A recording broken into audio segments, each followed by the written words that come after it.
Boa noite a todos, espero que me ouçam bem. Se puderem fazer um sinal afirmativo, em caso de que assim seja, ótimo. E vamos então dar início a esta conferência, antes de tudo dando as boas-vindas a todos, como é óbvio.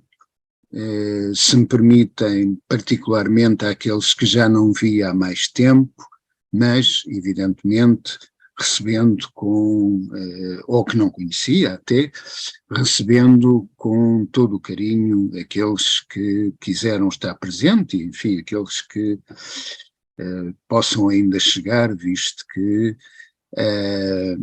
faz parte, não sei se é do caráter português, se calhar é mais generalizado do que pensamos, haver sempre algum atraso, até por qualquer contratempo.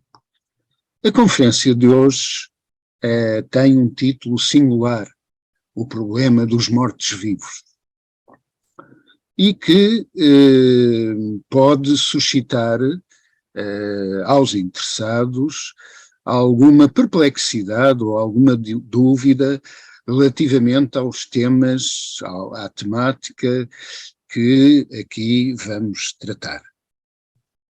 Poderia, evidentemente, ser algo relativo a zombies, não é, embora o título faça um pescar de olhos a isso, porque, de alguma forma, por analogia imagética, de facto,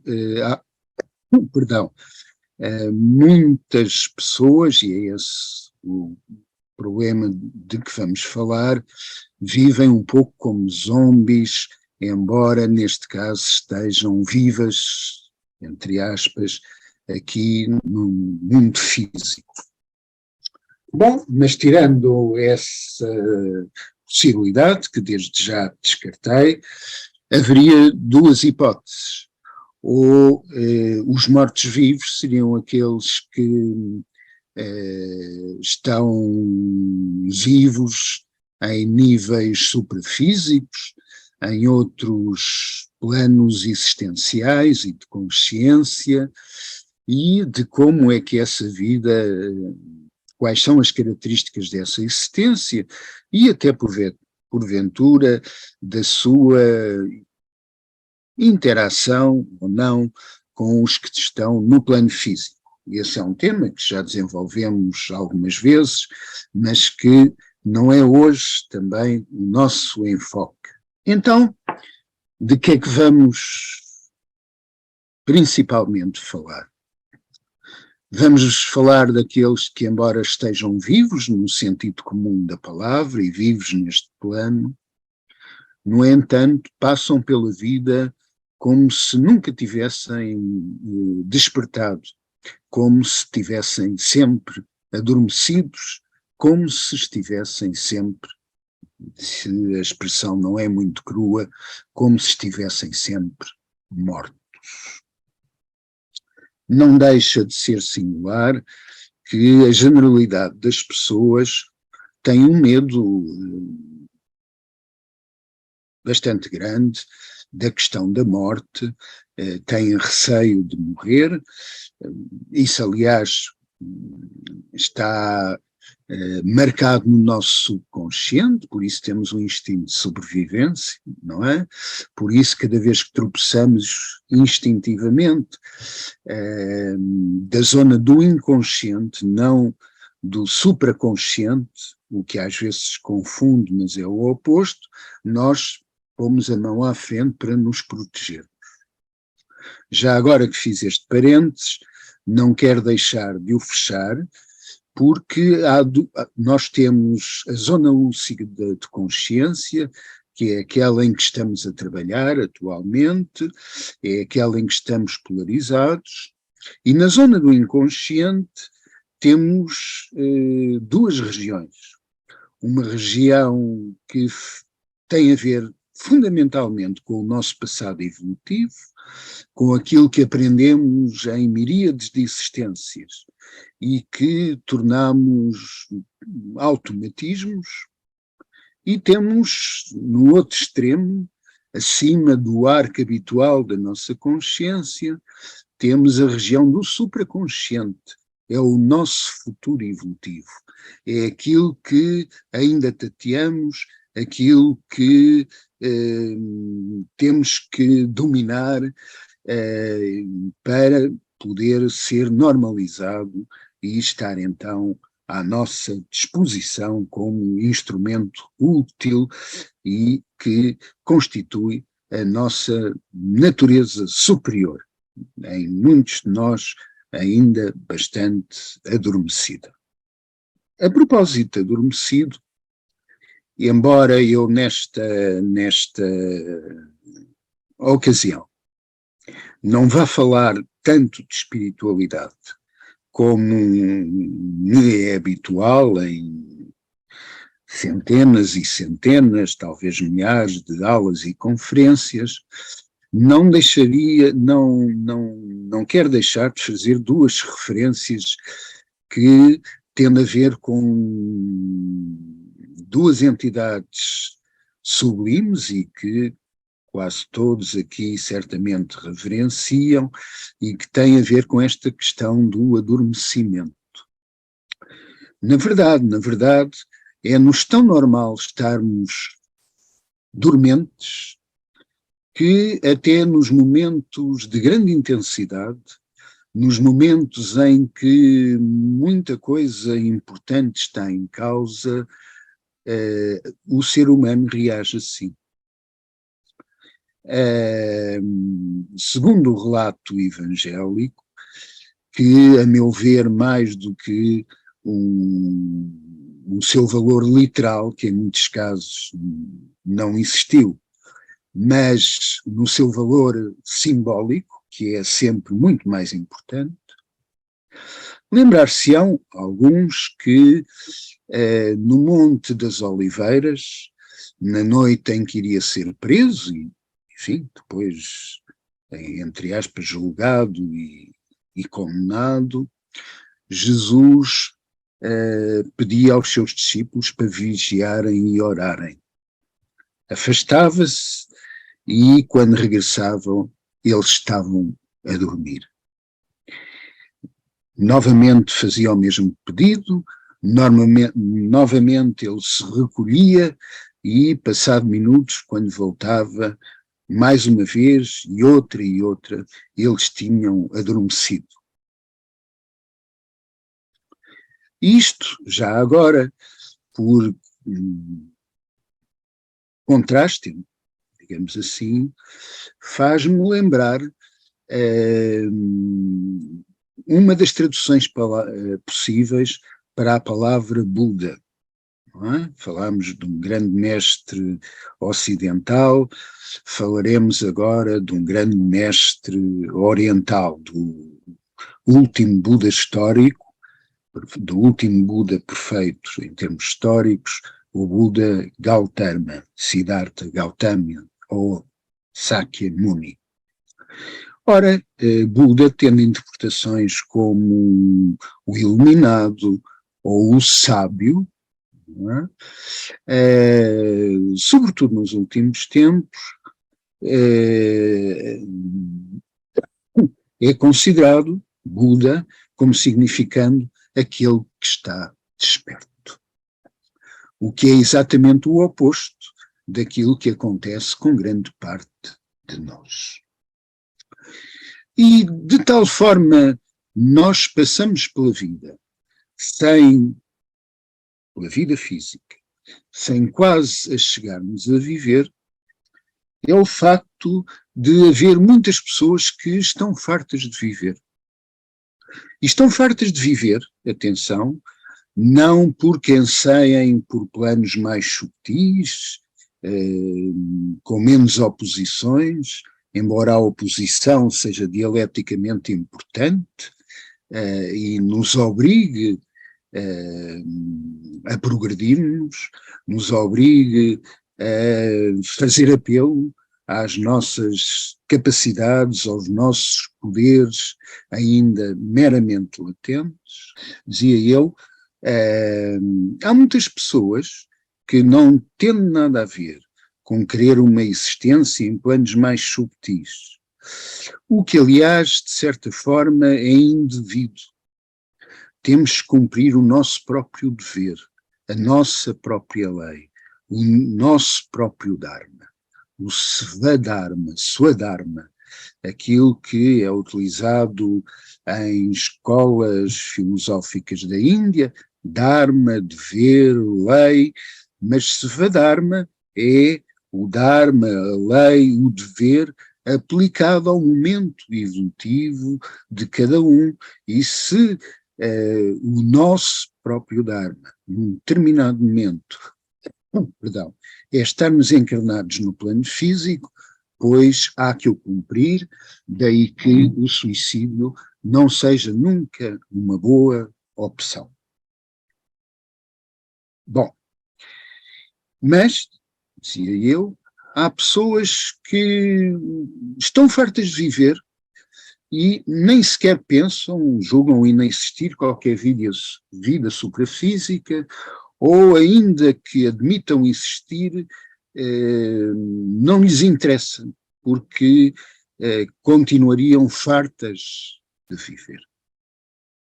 Isto é algo que pode ser constatado e que mostra a que ponto é monótona, é dormente, é desinteressante a vida de muitas pessoas. Atenção, eu não estou aqui a falar de pessoas que por qualquer motivo estão a passar dificuldades muito sérias, têm uma doença que lhes provoca dores bastante desagradáveis e outras contrariedades. Não estou a falar das pessoas que passam fome, e nem sequer estou necessariamente a falar de pessoas que não tiveram a oportunidade de acesso a meios de cultura que tornasse a sua vida mais interessante. Não, são pessoas, digamos, médias, em todos os sentidos em que se pode usar a palavra. Não são pobres, o que não quer dizer que sejam abastadas, não sofrem de nenhuma deficiência, não sofrem nenhuma doença dura, dolorosa, mas estão fartas de viver. E isto é ilustrado também, embora de um modo diferente, pelas pessoas que se reformam ao fim de 40, 50 anos de exigências laborais. Há pessoas que pouco tempo depois de se reformarem morrem. E morrem não apenas porque a qualquer momento podemos morrer, mas porque entram imediatamente em depressão. Por não terem, coisa que falarei daqui a pouco, e que é um problema muito sério, no meu modo de ver, e que se tende a agravar, aquilo que sucedeu foi apenas que deixaram, a linguagem que eu vou usar agora é algo forte, deixaram de estar atados à carroça que puxam todos os dias e sem as obrigações profissionais sentem-se num completo vazio. Porque fora do estímulo a que eram obrigados, nenhuma outra coisa as fazia estar viva, nenhuma outra coisa lhes dava sentido para a existência. E isto é triste, é tremendo, e conheci muitos casos assim, nomeadamente em termos de trabalho profissional. Esclareço, para mim o trabalho profissional, no meu caso, é apenas um modo de sobrevivência e para mim trabalho sempre foi outra coisa muito mais importante, há pessoas que continuam todos os dias a ir para o seu local de trabalho. Não sei se sabem, mas nos ministérios há, ou havia, julgo que ainda há, uma coisa que é a obra social. Sei lá, do Ministério da Economia, do Ministério da Justiça, etc. E há pessoas que vão para ali passar os seus dias, onde nem sequer encontram, isto foi-me relatado por um dirigente, não estou aqui a extrapolar, né? E não encontram nenhuma outra afinidade, nenhum interesse na vida, que não pessoas que por acaso trabalharam no mesmo ministério, embora num outro serviço com o qual nunca tinham nenhum contacto.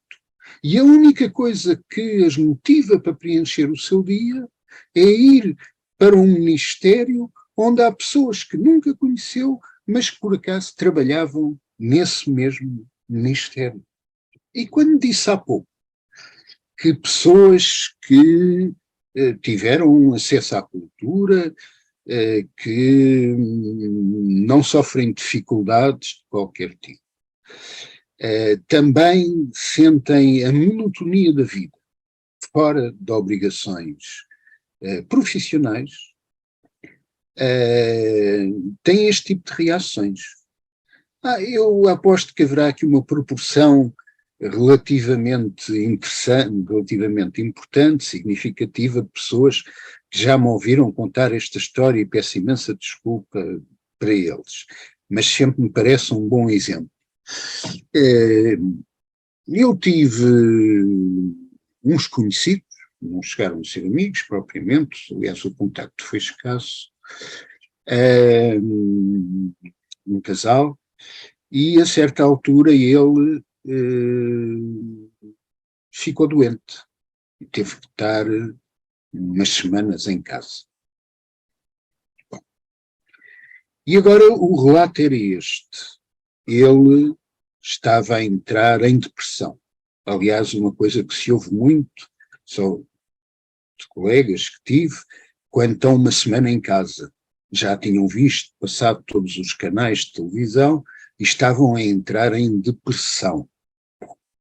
Então o senhor estava a entrar em depressão, embora ele se considerasse de uma elite social e até cultural. Ou seja, não lhe faltava meios nem possibilidades de acesso à cultura, de fazer coisas diferentes, etc, etc. E ele achou perfeitamente genial a solução que a mulher encontrou para ele passar as santas tardes dessa para ele eternidade. Ou seja, sugeriu-lhe que ele partisse frutos secos, nozes, amêndoas, avelãs, para quando fossem visitados por amigos. E ele nessa altura sentiu-se feliz.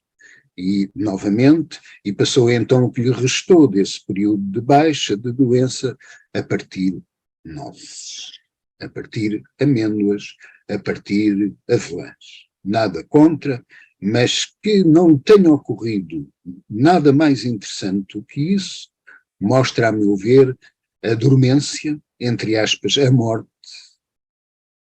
o morto-vivo que ali se encontrava. Eu devo dizer, a propósito disto, que, e para terminar, que, como já várias vezes disse, afirmei, escrevi, me preocupa bastante esta euforia do trabalho e da carreira. O excesso, a meu ver, patológico que as pessoas, o excesso patológico de apelo, de aprisionamento a tal coisa. Esclarecendo, é claro que, embora haja outras soluções, as pessoas precisam trabalhar para ter meios de viver. E eu não sou apologista, para a maioria das pessoas, de uma vida ascética. sou apenas apologista de uma vida frugal. O que é que eu quero significar por uma vida frugal? É uma vida que não só garante o essencial, como garante algum conforto, alguma capacidade da pessoa se divertir, de fazer uma vez por outra alguma extravagância, ou seja, ter uma vida que, não tendo luxos, tenha, no entanto, seja dotada do suficiente para a pessoa não pensar em angústias com o que vai comer amanhã ou daqui a um mês, ou onde é que vai morar amanhã ou daqui a 2 ou 3 meses, e que possa ir às vezes jantar fora, ir às vezes dar um passeio, visitar outras terras, outros países, etc. Tudo isso dentro de limites de frugalidade. Mas, primeiro, não percebo porque é que há pessoas que é claro que são uma minoria, tendo dinheiro para viver 3 ou 4 encarnações, ou 5 ou 6 ou 7, querem ainda mais, não é? Temos o exemplo de jogadores de futebol, de atores, que ganham quantias perfeitamente obscenas e, no entanto, querem ainda mais e mais e mais, e coisa singular, arranjam maneira de escapar ao pagamento de impostos, o que eu acho perfeitamente indecente. Por outro lado, sem dúvida que há profissões muito úteis e necessárias. Há algumas que não são. Há algumas que são motivas. Há algumas que, se não existissem, melhor seria. Aquelas que, por exemplo, não sei se é uma profissão muito louvável, daqueles que se afadigam a encontrar armas cada vez mais sofisticadas, ou aqueles cujo trabalho basicamente concorre apenas para chatear os outros. Bom, há depois profissões basicamente neutras, e depois as profissões verdadeiramente importantes são, por exemplo, a medicina, são a investigação científica, filosófica e etc. São aquelas que ajudam as pessoas a enfrentar melhor os seus problemas psicológicos. Não é? São, obviamente, é obviamente o caso, e tantas vezes isso não é valorizado, daqueles que trabalham na agricultura e que, enfim, dentro de um princípio de especialização do trabalho, que fez com que a maior parte de nós, hoje em dia, veja na agricultura uma simples abstração, não é? Nós perdemos, desculpa se estou a ser muito chato, nós perdemos a noção dessa coisa extraordinária celebrada nos antigos mistérios, que é o da geração, é o modo como a semente caída à terra vai dar origem a nova planta, vai florescer, vai crescer, vai florescer, vai frutificar e vai novamente multiplicar-se em outras plantas. E como isso está ligado com os ciclos das estações, das partes diferentes do dia, nós hoje nas cidades, especialmente nas grandes cidades, perdemos a noção do que é a paz que há ao cair, ao pôr do sol num dia. Não é? Perdemos em grande medida o hábito e até a possibilidade de contemplar as estrelas e de ouvir aquele som que elas emitem. Não é? E por isso vermos a grandeza do universo independente e muito para além das coisinhas com que nos ocupamos. E, portanto, havendo profissões úteis e necessárias, embora, como sabem, eu seja totalmente favorável a um rendimento universal garantido, que permita à pessoa sobreviver em absoluta frugalidade, e, claro, quem quiser ou dedicar-se a profissões que têm essa utilidade, ou ter uma vida com maiores bens materiais, naturalmente continuará a ser livre de o fazer. Mas as pessoas hoje vivem numa correria cada vez mais desenfreada. E, sobretudo, curioso que seja, naquilo para que as pessoas correm, que é as grandes cidades. Não é? Enfim, Portugal não tem grandes cidades propriamente, tem uma cidade assim média, que é Lisboa, embora a grande Lisboa seja grande, e uma cidade, enfim, média-baixa, que é do Porto, mas com a área urbana, enfim, fica média. Não? Bom, mas a verdade é que, como nós sabemos, no litoral de Portugal, numa faixa de 30 quilómetros, mais ou menos, a partir do mar, está concentrada uma proporção, agora é que eu seria caso para usar uma palavra que eu não gosto nada, uma maioria esmagadora dos, da população. Não é? Eu sempre falo contra a ideia de maioria esmagadora, como se as maiorias tivessem que esmagar alguma coisa e tivesse que ter um toque de humilhação, esse esmagamento. Bom, e em muitos países é assim, não é? Se vimos a proporção das pessoas que vivem na capital ou na cidade maior, ou em 2 ou 3 cidades maiores, ela é muito grande face à proporção daqueles que vivem fora desses meios. Mas dizia eu, esta euforia faz com que muitas pessoas estejam em burnout, estejam clinicamente exaustas ou à beira da exaustão. Certo terão reparado que nos últimos dias tem-se falado muito acerca da inteligência artificial e das suas aplicações, dos problemas e questões que se levantam, das suas utilidades.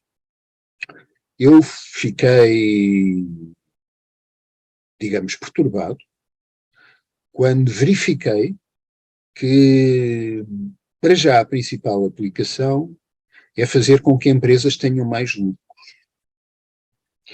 E de algumas coisas que ouvi, parece-me que a inteligência artificial vai funcionar, mas tendo nós que ter mais não sei quantos códigos, mais não sei quantos cartões ao seu equivalente, mais não sei quanta papelada ou o seu substituto.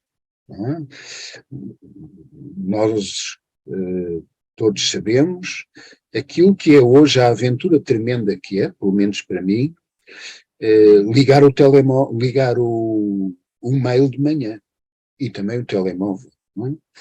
Porque pode ser um churrilho de obrigações, de preencher isto e aquilo, de declarar não sei o quê, para proteger a sua conta tem que fazer isto e aquilo e aquilo outro, e agora tem que fixar um código entre 1000, ou 1000, enfim, entre 200 que a pessoa já tem, e hoje a pessoa normal tem que ter uma lista de códigos e de palavras-passe para poder sobreviver no meio das exigências que lhe são feitas.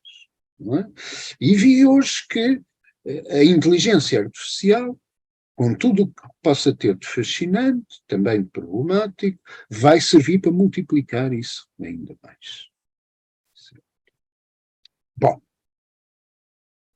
e no entanto, e mudando agora um pouco daquilo em que me detive demais, a vida é extraordinária, fascinantemente rica e interessante. Especialmente se o nosso karma não tiver levado às duas situações que referi, ou uma pobreza extrema, ou a problemas físicos dolorosos, ou que nos tiram faculdades. A vida, e mesmo assim há ainda um mundo de pensamento que pode estar presente, a vida é inacreditavelmente interessante, é inacreditavelmente fascinante. É algo de tão surpreendente, porque é surpreendente. Podia não haver vida, podia não haver ser, podia não haver consciência. Não sei se já pensaram nisso, que é muito importante, não é?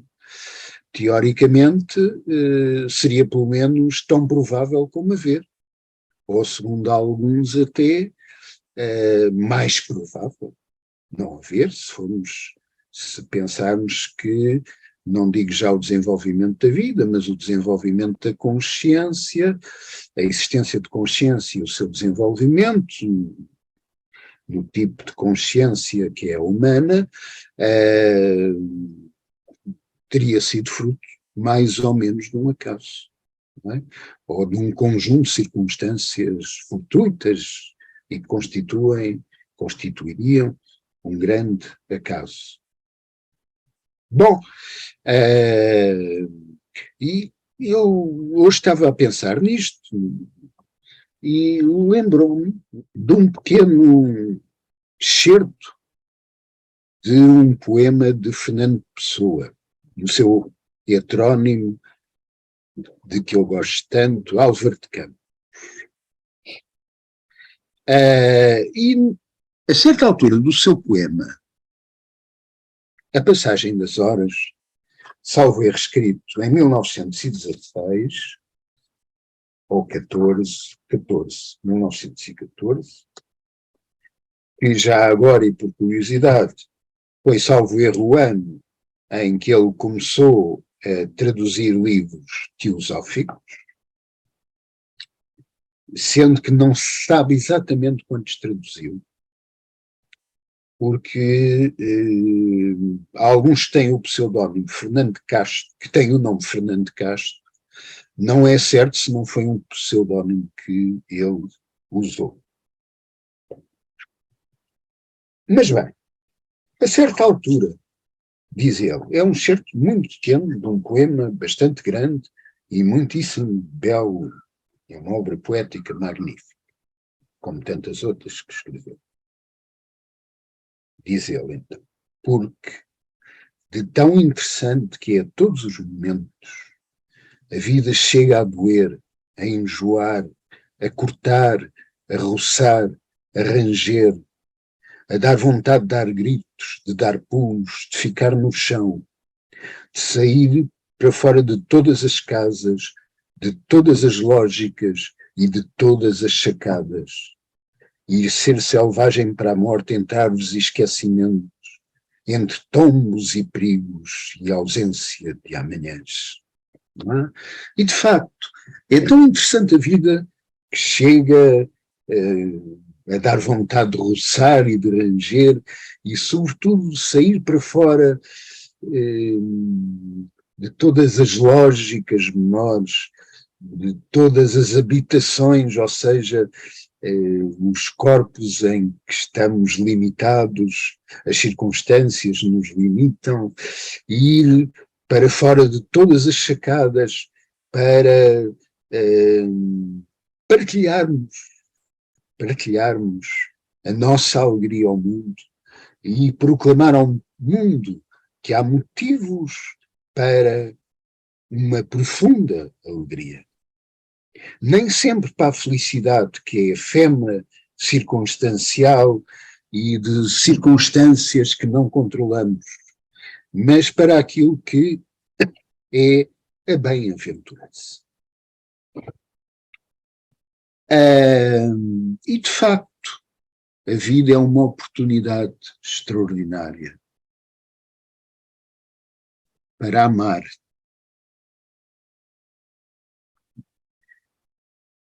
O milagre, o espanto, o assombro do amor, que, reparem, com graça duas coisas. A unidade, porque o cimento de tudo, aquilo que tudo une, é o amor.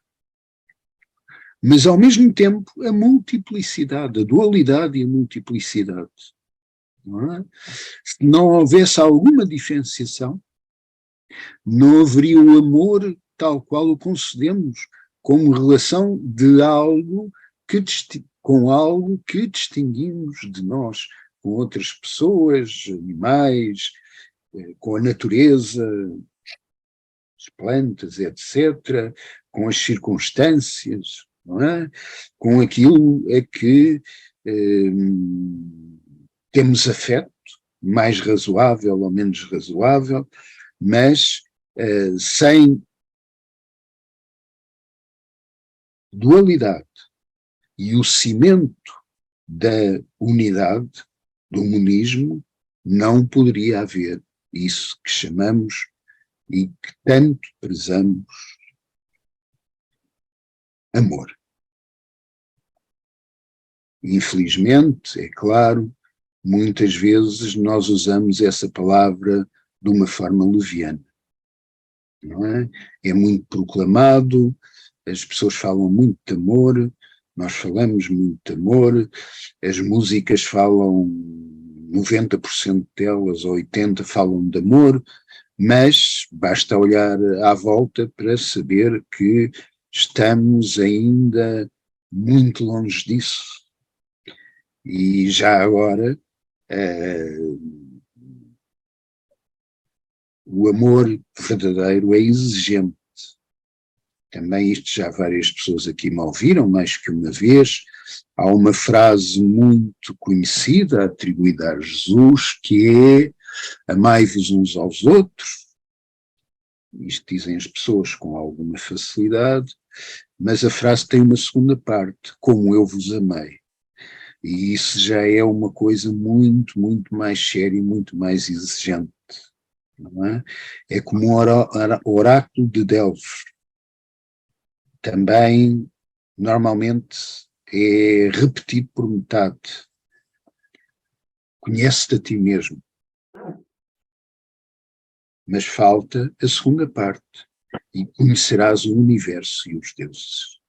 Por um princípio de analogia. Como é no microcosmos, é no macrocosmos.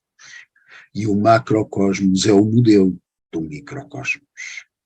Conhecendo-nos a nós, a réplica do macrocosmos, conheceremos também o grande cosmos, o universo na sua inteireza.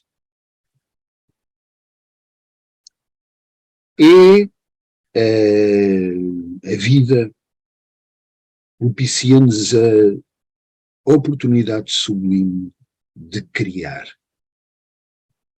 De criar. Algo que normalmente não pensamos e devíamos pensar. É uma virtualidade extraordinária. E, no entanto, passamos muitas vezes pela vida sem nada termos criado. Mas a plenitude no momento da criação é um momento, ou constitui uma realização, um momento de verdadeira plenitude. Não é? Aquele que cria a grande obra de arte, que cria a grande teoria, a grande explicação, ou mais modestamente, mas não menos valorosamente, aquele que cria a solução para os problemas, aquele que cria a conjugação entre coisas que pareceriam impossíveis de conjugar, aquele que encontra soluções para problemas que pareciam não ter. Esses momentos de criatividade são uma experiência de extraordinária plenitude. Idealizar. Mesmo que nós possamos eventualmente nunca pôr em prática, por falta de circunstâncias favoráveis, essa idealização. Mas, por exemplo, nós podemos conceber como seria uma cidade ideal, uma cidade, uma população, não é? Como seria o relacionamento ideal entre as pessoas. Não é? Podemos, sem saber pintar, eu, por exemplo, para as artes plásticas, como para tudo o que implica habilidade manual, em termos de execução, sou de uma nabice que pede messas a qualquer um, e em que, digamos, eu sou sempre um tremendo, um fortíssimo candidato ao título do mais azelha possível. Posso, no entanto, talvez já tenha tido essa experiência de conceber quadros que me deixam deslumbrado. Eu lembro-me de andar na rua e idealizar músicas, criar, ouvir os timbres dos vários instrumentos, e enfim, não estou aqui para falar de mim, mas tudo isso é possível, embora eu não tenha meios para, sei lá, gravar um disco, não é? Nem meios, nem técnica musical. Servir. Servir. Já vamos falar daqui a pouco. Não é uma palavra muito popular. Não é uma palavra muito popular.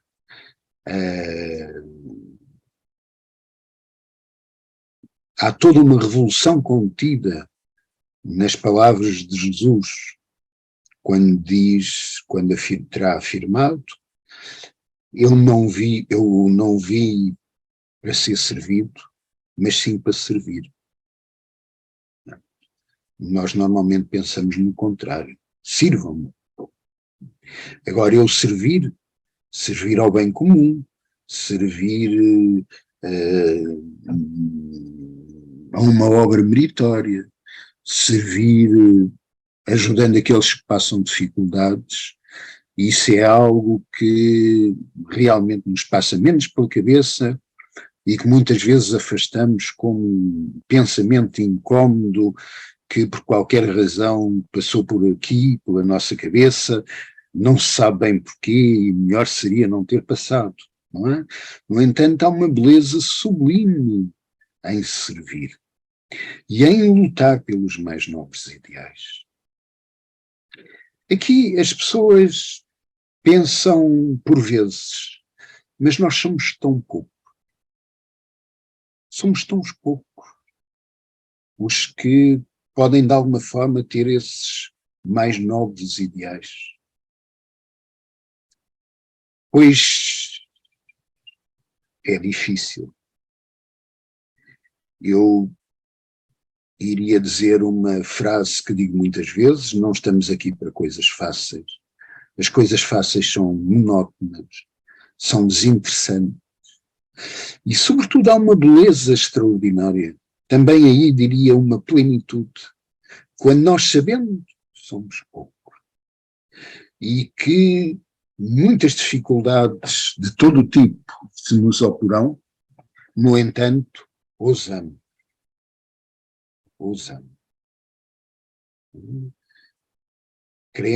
Querer, ousar, poder e calar, conforme o velho aforismo hermético.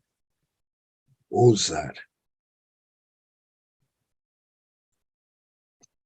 Bom, mas, obviamente, já agora no parênteses,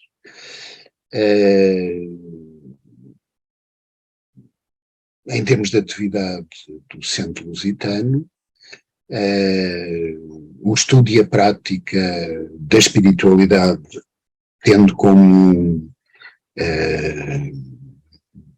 âmago, como sabem, a teosofia, é um motivo de júbilo profundo.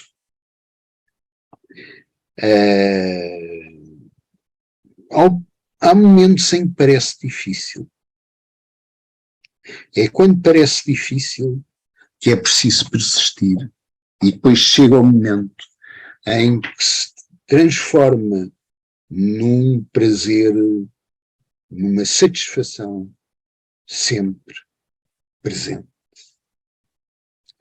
Desde que não nos percamos no caminho, desde que não nos percamos em curiosidades menores, desde que sigamos o método multimilenarmente recomendado, e sobre o qual, se me permitem, eu escrevi, tentando ser o mais útil e pragmático e prático, nesse caso possível, sobre o qual eu escrevi no livro Como Pensar à Maneira Esotérica. Não é? Porque é fácil de expressarmos. É fácil às tantas já perdermos o sentido de orientação. Seguindo a metodologia correta, isso permite-nos ir sempre entendendo o essencial e depois então encaixar as coisas mais laterais, incluindo algumas que nos picassem particularmente a curiosidade, mas que só têm valia e realidade dentro daquilo que é comum, dentro daquilo que é um sistema integral, holístico. Bom, mas para tudo isto, nós temos que fazer uma coisa que estranhará, dita assim sem mais nem menos, às pessoas. Nós temos que lutar pelos nossos deveres. Singular, estranha esta afirmação, porque quase sempre ouvimos que temos que lutar pelos nossos direitos. Coisa que por vezes tem toda a razão, não é? E quando os nossos não, e mais ainda quando os nossos não forem o meu direito pessoal, mas forem direitos nobres que devem efetivamente ser garantidos, com certeza. Mas o que é certo é que é capaz de haver aqui algum desequilíbrio quando há inúmeras declarações universais, europeias, daqui, daquela, disto e daquilo, de direitos do ser humano. E não há uma única declaração de deveres. Há aqui algum desequilíbrio. Não pode haver só deveres, nem pode haver só direitos. Faz-me lembrar aquilo que, de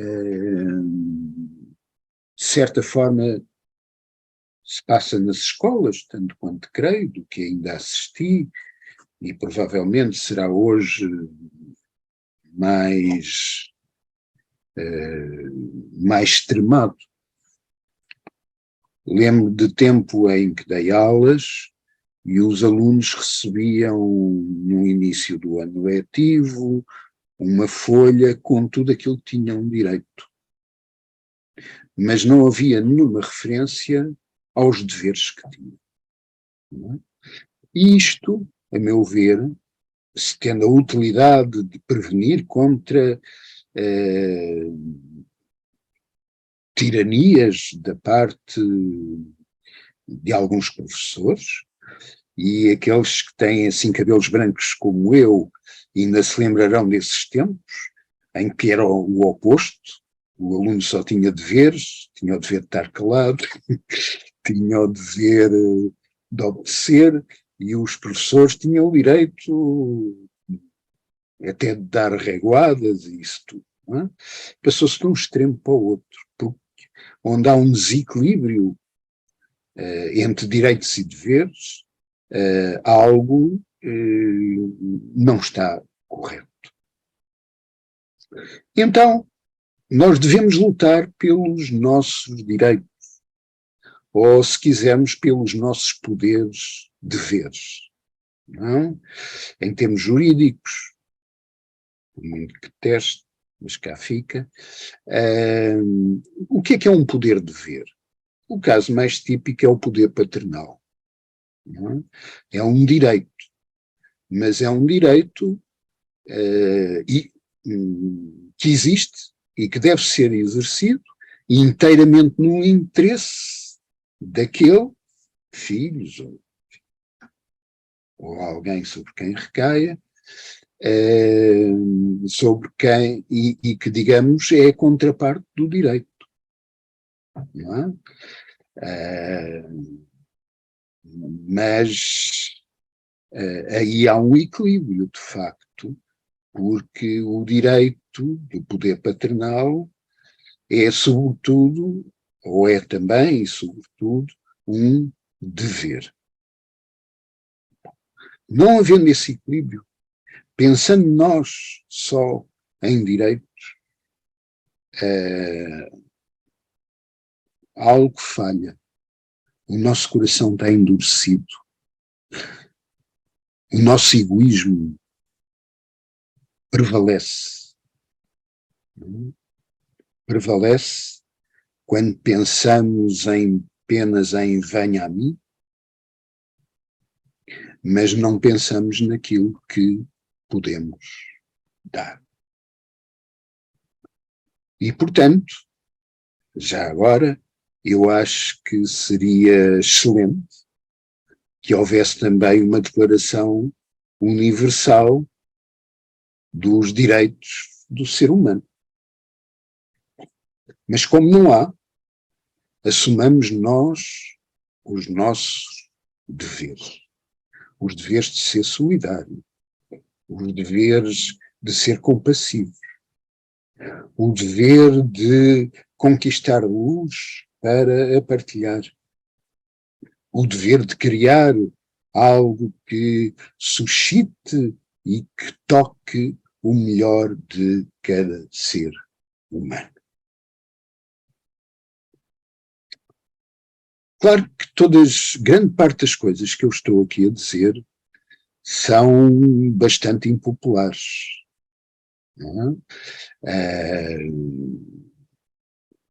Possivelmente, se eu for ali para a rua falar em mais uma declaração de direitos, disto ou daquilo, as pessoas ouvirão com grande interesse e provavelmente até serei aplaudido, não é?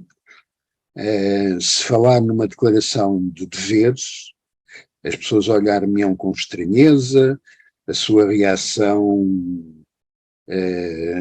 oscilará entre o desprezo e provavelmente um protesto bastante veemente.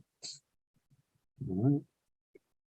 E, no entanto, para mim, para muitos de nós aqui certamente, o dever é uma coisa sublime, certo? Muito mais do que o direito. É tão fácil, às vezes só, devo aqui corrigir, por vezes é fácil reclamar direitos, nem sempre, é claro, às vezes é difícil, infelizmente, até direitos fundamentais são negados em muitas ocasiões e em muitas partes do mundo, sem dúvida. Ou podemos até dizer em todas as partes do mundo, se nos distanciarmos de uma pequena fração de tempo na história da humanidade. E mesmo isso, por exemplo, hoje, sei lá, nos países europeus, não há escravatura, no sentido que houve, mas há outras formas de escravatura, não é? Os portugueses tiveram uma história de coragem, de saber com as viagens dos descobrimentos. Têm, certamente, no entanto, também o karma coletivo da escravatura, como outros povos, obviamente, europeus, e não só, antes disso, por todo o mundo, antes e depois. Bom, mas, dizia eu, muito mais sublime, muito mais meritório, muito mais espiritualizante e, sobretudo, trazendo uma plenitude e um contentamento muito superior, é lutar pelos nossos deveres, cumpri-los sem desfalecimento, cumpri-los como a coisa mais séria do mundo. Lembrei-me agora que o célebre Conde de Saint-Germain, um iniciado que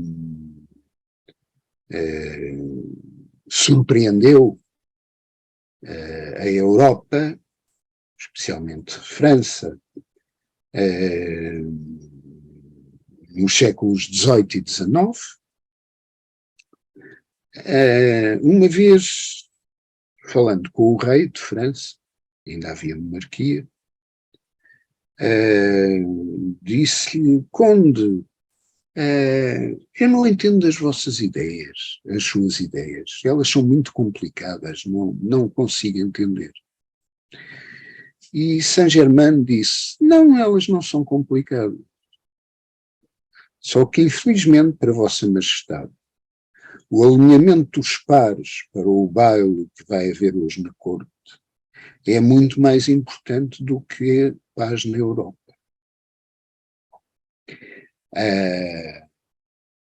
E por isso, às vezes, as pessoas desistem porque o seu sentido de prioridades não é o melhor. Temos de ter atenção a reajustá-lo. E, sobretudo, há uma coisa muito importante. Eu, curiosamente, até escrevi hoje isso num comentário longo que estou a fazer sobre A Voz do Silêncio, de Helena Blavatsky. Há algumas partes no caminho de especialíssima dificuldade. Fala-se ali das paramitas e dos 7 portais. Paramita é uma expressão budista. No budismo, normalmente fala-se em 6 ou 10 paramitas, 6 no budismo Mahayana, embora haja Mahayanas que falam em 6 mais 4, e os Hinayanas do pequeno veículo, ou os Theravadis, falando em 10. Helena Blavatsky, coerentemente com o sistema setenário, perpassa muito por todo o sistema esotérico, ou melhor, quem quer que tenha escrito esses textos da Voz do Silêncio que ela decorou e traduziu para inglês, belissimamente, aliás, apresenta 7, e o primeiro passo, o primeiro portal a passar, a primeira paramita a desenvolver, diz ela, é fácil. É fácil. A segunda já é mais difícil. Na terceira e na quarta temos verdadeiramente o cabo das tormentas. E é aí que há que aguentar e persistir. Superado o quarto, ou seja, o nível intermédio, então alcançou-se, como quando, por exemplo, empurramos um carro que não está a funcionar, ou em outra circunstância, quando entramos numa velocidade de cruzeiro, a força que adquirimos faz com que tudo pareça mais fácil. Durante os momentos de maior dificuldade, em que a persistência é a chave, nós, no entanto, para além de todas as dificuldades, como em geral na vida, gostava de dizer isto, e vou dizer, como em geral na vida, em todos os momentos difíceis, nós temos algo, temos uma natureza que está além das circunstâncias. Seja das circunstâncias alegres, seja das circunstâncias felizes. E a bem-aventurança que nos propicia, posso dizê-lo, permanece sempre. Ainda que às vezes concomitantemente, com a dor, com, entre aspas, o desespero, com o desgosto, com isto, com aquilo. Mas há quase uma espécie, palavra não adequada, mas outra não me ocorre, quase uma certa ironia. Essa presença derradeira, essa natureza real, olha-nos quase com ironia. Porque sabe que aquilo não é nada, em última instância. E que há dias e dias haverá tristezas e alegrias, mas algo que é sempre pleno e bem-aventurado está presente. Consigamos ter essa consciência, tê-la cada vez mais presente, é um dos nossos grandes desafios. E para isso, nós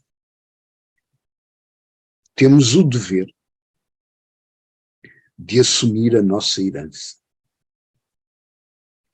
Nós temos uma herança extraordinária,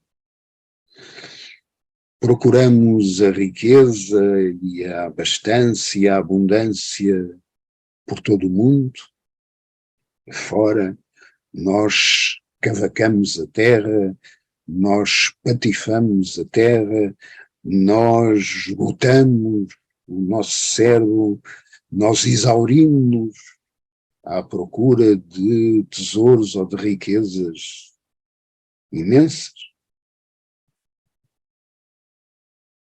E, no entanto, não reclamamos essa nossa herança, que é a herança divina, espiritual. Quando eu digo herança divina, não é herança relativamente a um Deus pessoal. Isso não existe do ponto de vista teosófico. É um primarismo que infelizmente se ensinou, de ver-se em mais, há um Deus e Deus criou tudo. Primeiro porque para surgir alguma coisa, antes mesmo de construir, tem que haver os arquitetos. Segundo, porque para criar ou construir ou edificar alguma coisa, não basta um, não é? Imaginemos um edifício colossal. Quem foi o criador ou o construtor daquele edifício? Foi o arquiteto? Foi o engenheiro? Foram aqueles que fizeram as fundações? Foram aqueles que ergueram as colunas de sustentação? Foram aqueles que puseram de pé as paredes? Foram aqueles que pintaram o edifício? Aqueles que puseram as janelas? Aqueles que puseram os parafusos?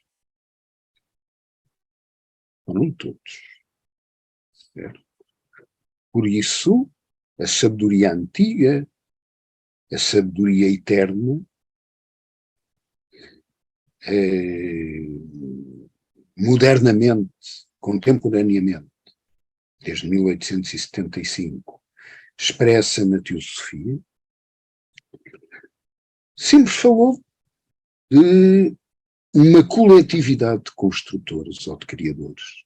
O demiurgo ou o logos, expressões da antiga Grécia, nomeadamente, que penetraram também no seio do cristianismo, nas obras mais vetustas, como em Platão, nunca foi um Deus, o Deus. O demiurgo é uma coletividade de construtores divinos no sentido sublimes, porque aprenderam coisas que nós ainda estamos a aprender para poder fazer e ensinar a fazer àqueles que, como nós, estamos mais atrás do caminho. E todos faremos isso um dia. Não é? Tudo é solidário no caminho da espiritualidade. Não é? Quando alguns de nós sobem, todos os outros sobem com ele. E da mesma forma, quando algum de nós falha, todos sofrem com isso. Não é? Eu costumo dar este exemplo que me ocorreu uma vez ali ao sair das Amoreiras para Monsanto, ao fim da tarde, havia uma fila tremenda de trânsito e, como era noite e talvez inverno, isso já não me lembro, lá iam aquela multidão de carros com as luzes acesas e tive essa imagem, não é? De repente, alguns carros avançavam e eu e os que estavam atrás desses carros podíamos avançar, certo? Mas se eu, por distração, deixasse descair o meu veículo e ele fosse embater no que estava atrás, isso ia provocar uma série de contratempos em cadeia. Portanto, dizia eu, lutar para sermos donos dessa herança que nos trará alegria perpétua, a perfeita alegria. Isso é a natureza verdadeiramente espiritual em nós. Não é? Aquilo que é perene, aquilo que está além do contingente, aquilo que está além da mera resposta a estímulos externos, aquilo que está além de simplesmente sermos reacionários, não no sentido político, obviamente, mas normalmente nós apenas reagimos a estímulos externos, não é? E como no jogo de ténis, e outra vez uma imagem que uso muito, não é? Nós vamos a correr para onde o nosso colega ou adversário atira a bola. Até que nos sobreponhamos a isso e possamos ser nós a escolher a direção para onde a bola vai. Vão ver esta imagem, não é? Enquanto andamos a correr e o outro jogador atira para o lado direito e lá nós vamos esbaforidos para o lado direito e respondemos o possível face à trajetória que a bola tinha. E depois ele envia para o lado esquerdo e a mesma coisa, não é? Nós somos livres? Não, nós estamos a ser dominados. Estamos a ser dominados, estamos a ser vencidos. Estamos meramente a responder a estímulos externos. A nossa natureza espiritual é Buddhi Atman, ou se quisermos, o Manas superior, a mente abstrata. Buddhi, o princípio de unificação e de intuição. E finalmente Atman, que é o puro espírito, em nível em que somos expressão da mesma realidade que está no âmago de tudo. Somos uma radiação de Paramatman, do Atman superior, daquilo que está ainda além de Atman, daquilo que é uno com Parabrahman, aquilo que está ainda além da unidade, mas da unidade manifestada em determinadas condições. Pelo contrário, para Brahman é a absolutidade. Não tem atributos, não pode ser definido, é o nada que é tudo. E o tudo que é vazio de tudo, de o que quer que seja, que não seja, desculpem a repetição da palavra, não seja essa si mesmidade. E bom, só concluir a ideia que não deixei perfeitamente acabada sobre a noção, às vezes ainda surpreende a alguns, de que a teosofia não subscreve a ideia de um Deus pessoal, de o Deus. Porque em rigor, conforme a expressão do Salmo 81, somos todos deuses e filhos do Altíssimo, não é? E somos filhos de Deus também porque tanto os corpos físicos em que encarnamos, o seu modelo foi gerado por seres muito acima de nós, e a nossa natureza mais interna, nomeadamente a mental e a de Buddhi, foi desperta em nós pelos senhores da chama, pelos Manasaputras, pelos Kumaras, pelos Pitris solares, que como que encarnaram coletivamente no mental da humanidade, assim, estimulando aquilo que era uma mera centelha bruxuliana. E não resisto a dizer, a expressar aqui isto. Às vezes é dito, o universo é tão grande, tão complexo, que é a prova de que Deus, um Deus singular, o criou. Será? Vamos lá ver.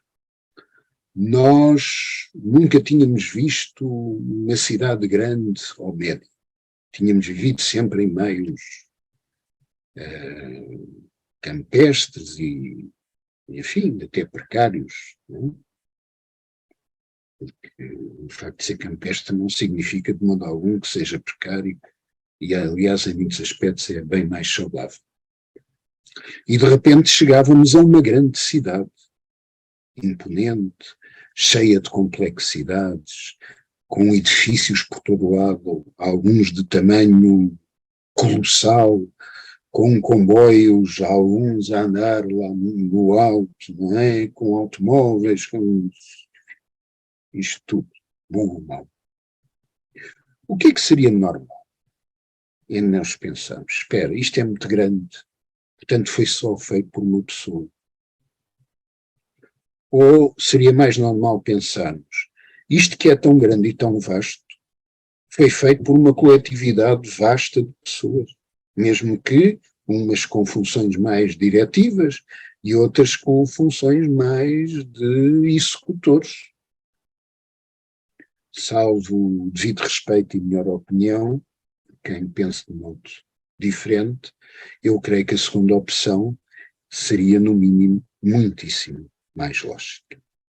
Mas isto foi apenas um parênteses porque o essencial foi dito antes. Muito obrigado a todos, mais uma vez, e ficamos então por aqui. Até próximas oportunidades.